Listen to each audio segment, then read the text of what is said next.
Welcome back to American Roots Farm. This is part 2 of how to make 4 meals and chicken stock out of one $5 Costco rotisserie chicken. Today I'm going to start with making the chicken stock because the 2 meals I'm going to make are going to be a chicken Alfredo and a chicken pot pie. So we're going to get started, and I'm going to start with my 4 carrots. I already have them peeled, 4 washed ribs of celery, and 2 onions. So what I'm looking for is a ratio of 25% carrot, 25% celery, and 50% onion. Now, when you're chopping your vegetables for stock, you really want them to be chunked in the size that's relative to how long you're going to cook it. For instance, chicken stock, you don't have to cook near as long as you do like a beef stock. So your chunks don't have to be quite as large as they would in a beef stock. So I'm going to go ahead and make them about 2-inch carrot pieces, 2-inch celery pieces, 2-inch onion pieces.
Now you want to cook this until the onion is almost translucent.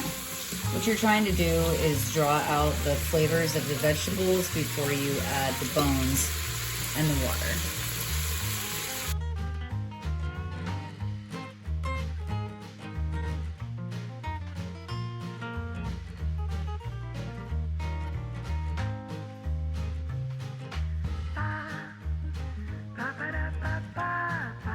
Once the liquid is heated up, then you want to lower your temperature down to low. You don't want it to come to a rolling boil. You want it to be at a light simmer. It's very important it doesn't come to a boil or it will make your stock cloudy. Now that the stock is turned down to low, I'm gonna add the peppercorn, Italian seasoning, and thyme.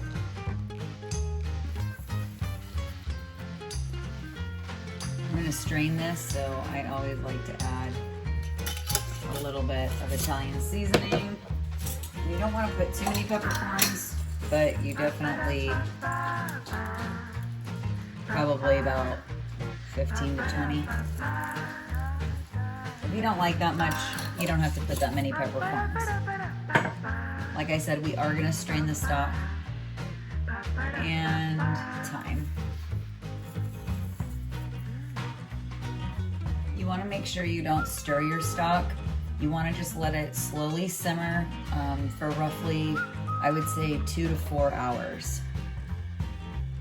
Okay, so I've cooked my chicken stock for about 3.5 hours. I have a nice golden brown color to it. I am going to strain it into the pitcher, and then I can put the pitcher in the refrigerator to harden off the fat.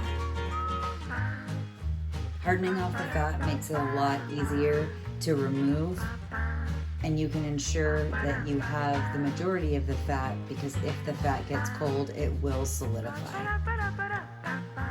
Now you can use a ladle, and you can ladle the stock right in to the strainer. That makes it a little easier if you don't want to get stuff everywhere.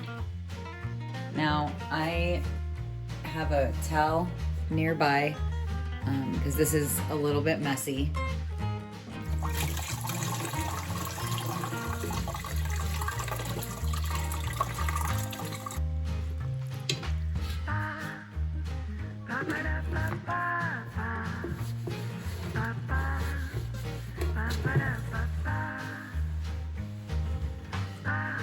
And it's ready for the refrigerator.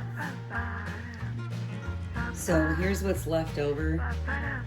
You can add more bones and more mirepoix to this, your carrots, onions, and celery. And where you add more water and you let that cook again, it's just a lighter stock. It's not going to be as intense. If you do add more bones and more mirepoix, it could have a nice, good consistency, a good flavor to it. So in this picture, I have got some chicken stock that I've made. And if you look, all I did was pour the chicken stock straight from the pot and put it right into the pitcher. I put it in the refrigerator in the back and I let it sit there until the fat is all hard. I'm gonna take all of the solidified fat and I'm going to discard that, and then I will have what would be, in essence, a 99% fat-free chicken stock. I use a tiny colander just in case there's extra flecks of fat or anything that I want to catch. I'm not so much worried about like pieces of thyme or anything that I might put in there, rosemary or anything. And the sediment at the bottom, you don't want to really put that in there. So as it starts draining a little slower, you can see that sediment kind of clogging it up. I'm going to go ahead and discard that. That way I don't risk like that going into my what's now clarified chicken stock. Now to keep this stock, I have two options that I use. Well, three really. I could keep it in the refrigerator for about a week and use it if I need it on hand. I can freeze dry it, which is something I love to do, or I can freeze it in mason jars and defrost it in the microwave when I'm ready to use it. So if I use the mason jar method, what I'm going to do, and the mason jar method can be in the refrigerator or the freezer. I have a couple different sizes, that way if I only need a half a cup, I can just use the half a cup. So what I'm going to do is I have my clean jars. I'm going to take it right out of my bowl and I'm just going to pour it. And I want to make sure, without making a huge mess, that I leave enough headspace because it is going to expand when I put it in there. So I'll clean the rim of that.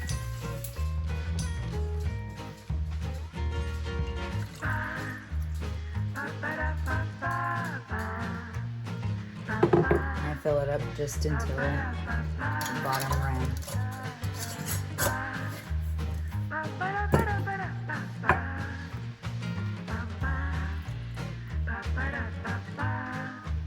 And this one I'll keep in the fridge to use on hand for our Chicken Alfredo.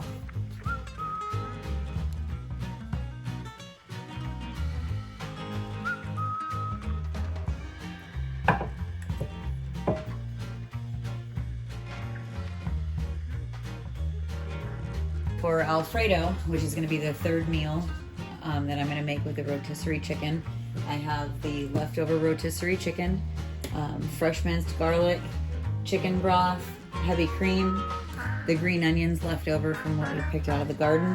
I have about 5 tablespoons of butter, mushrooms, a quarter cup of flour, bonza pasta, and the bacon that we cooked earlier. So that's what I'm gonna need to make the pasta. And probably Parmesan cheese. I forgot the Parmesan. Okay, there's the Parmesan cheese. I also like to use fresh shredded Parmesan cheese, but I don't think I have any right now, so I will just use the grated or shaky cheese. I've got my skillet, my butter, my flour, mushrooms, and broth all ready to go. My heavy cream is standing by, and I have my whisk. So I'm gonna turn on my burner and get going. I'm gonna start out on like a low to medium low. I want to just kind of get the butter going. I'm gonna add about 4 tablespoons of butter. So put in a tablespoon of garlic. As that starts to melt, you're gonna really want it to start kind of simmering. Let that garlic start to simmer before you add the flour. All right, we've got some sizzling happening. I'm gonna take my flour and just mix it in. And part of making a roux is making sure that you have enough to your butter-flour ratio, but also that you let the flour cook out of it. About probably 4 to 5 minutes. This is where you can lower that temperature back down. You really want to let the flour cook out of the roux. So you're just gonna keep turning it. This would be considered a blonde roux. The darker you get, it would then be like a brown roux. Now, one of the most important things about a roux when you're combining it to make a sauce of any kind is to know that a hot roux gets mixed with a cold liquid, or a cold roux gets mixed with a hot liquid. If you try to do hot liquid with hot roux, you're gonna end up with lumps. So make sure that you are mixing cold liquid, hot roux, cold roux, hot liquid. Start by adding a little bit. Less is best because you're gonna incorporate this. You'll see it bind together as you start to mix it. So see how it kind of all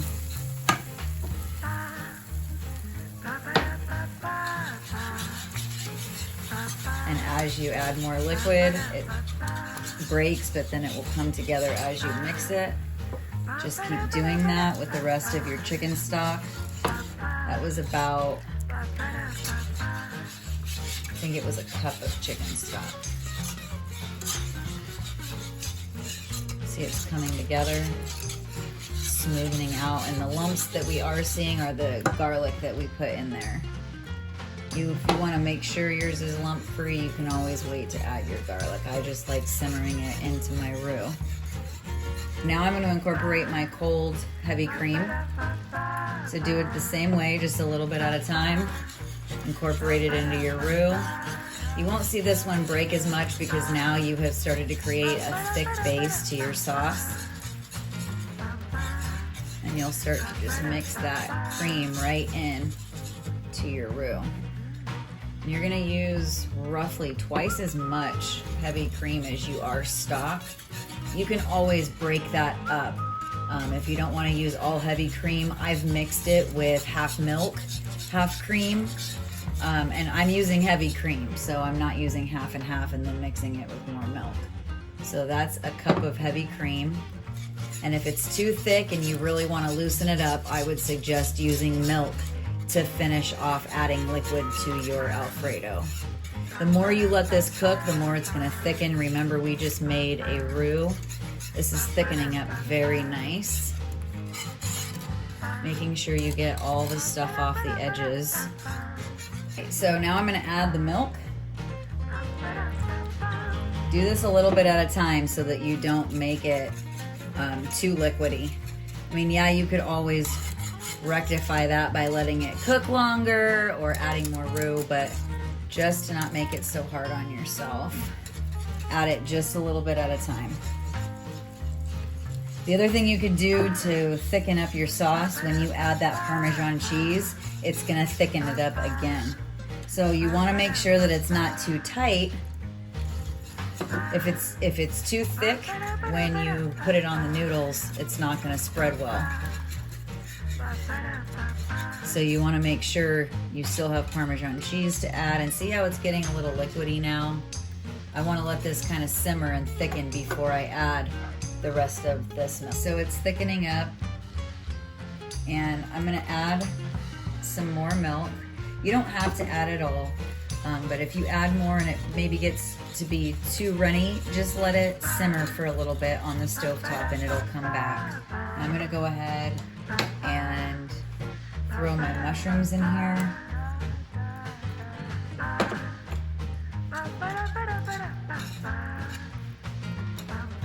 Mix those in.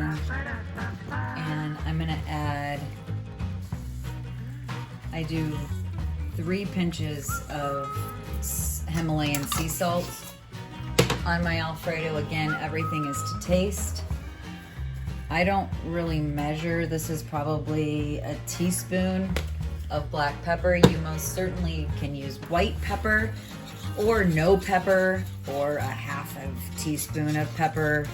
I just happen to like my Alfredo peppery.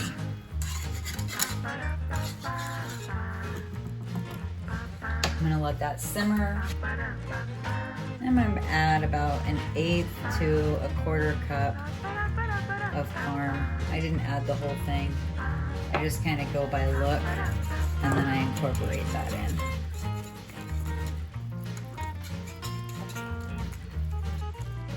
So now it's been simmering and I noticed that maybe it's too thick. You can always add some of that milk that you didn't incorporate before. I cut the chicken breast up and now I'm gonna cube it.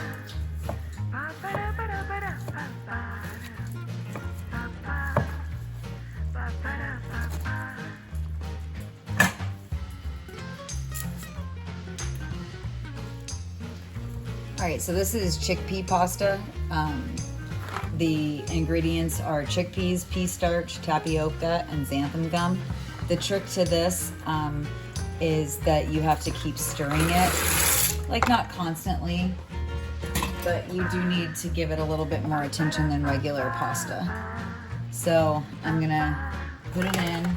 It says that it needs to cook for 7 to 9 minutes. With the Bonza brand, I found that it's best to cook it for the full 9 minutes.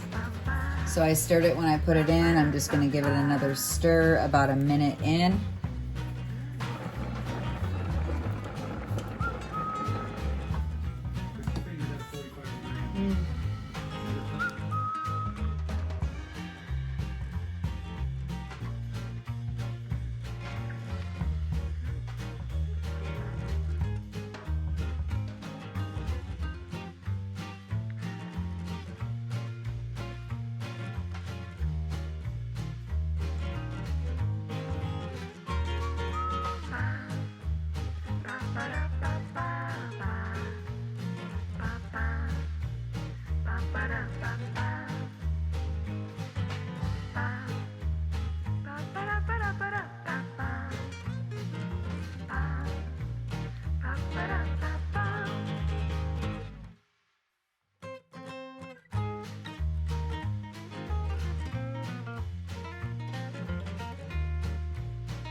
I made my crust.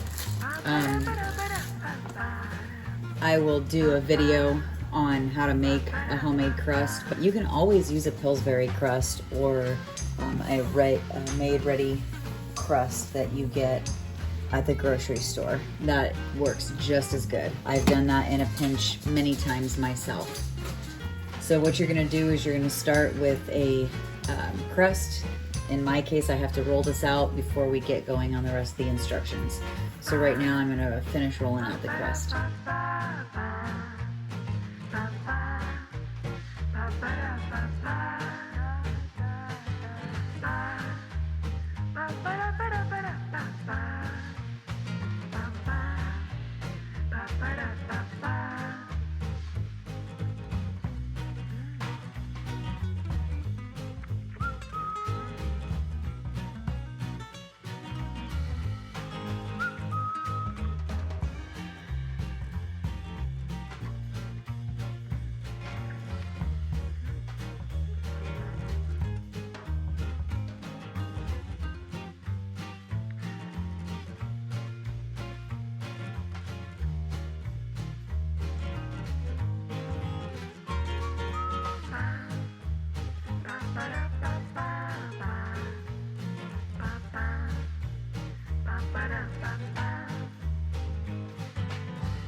So we're gonna take the rest of the chicken that we had left over and we're just gonna rough chop it and add it to the vegetable mix. I have a glass bowl. I want to put everything into the glass bowl so that I can mix it all together. So I'm going to start with the chicken that I cubed. I'm going to add the veggies.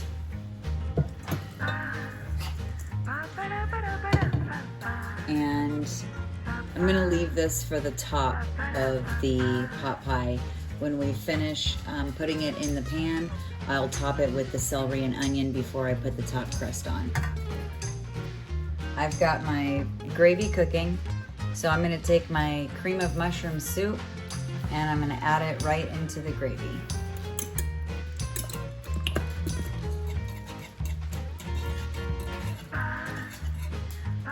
Mixing until smooth.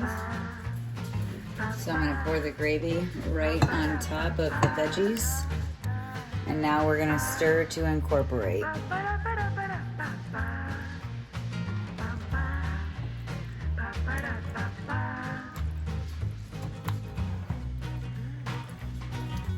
Once you have it all mixed, we're going to pour it right into the pot pie crust.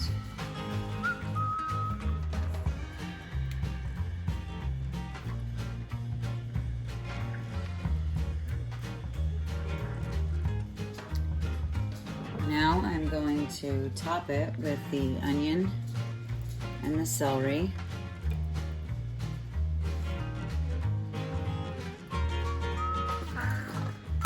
And the final touch, I'm going to go over this with some pink Himalayan sea salt and some black pepper.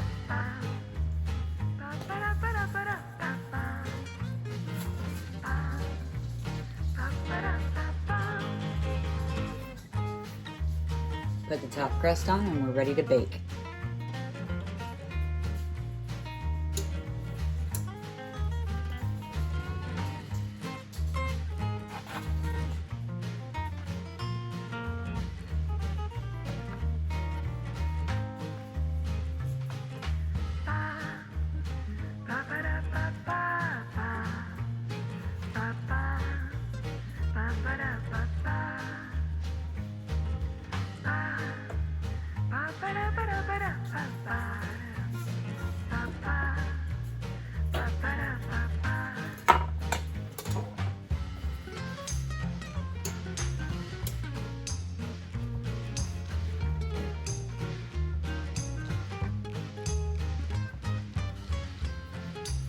So you want to take your crust and you want to kind of fold them together.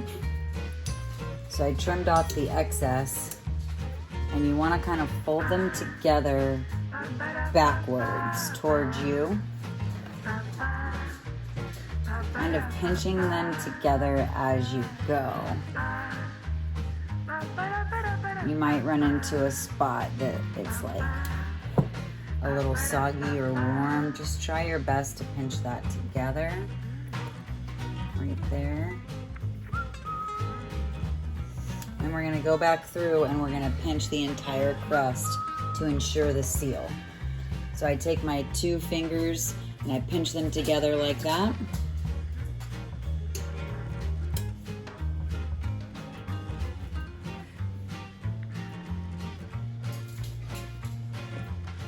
Kind of pushing down with my index finger on my left hand as I push into my right hand.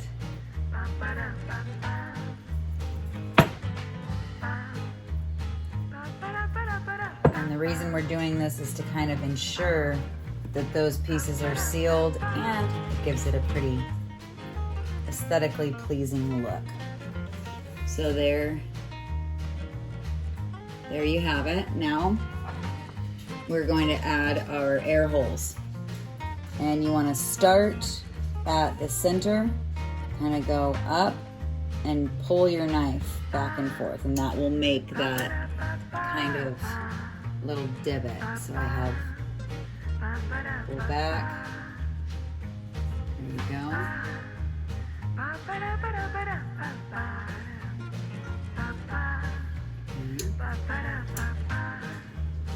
Pull back. go. There's your pot pie. I'm gonna cook this at 375 for about 40 minutes, keeping an eye on it. If the crust starts to burn, you can always top it with a piece of tin foil lightly so that the crust will keep from burning. You want to make sure that the insides are bubbling, so in those center holes you want to make sure you can see the gravy bubbling and everything is a golden brown. You can also do an egg wash if you want to really give this the shiny look.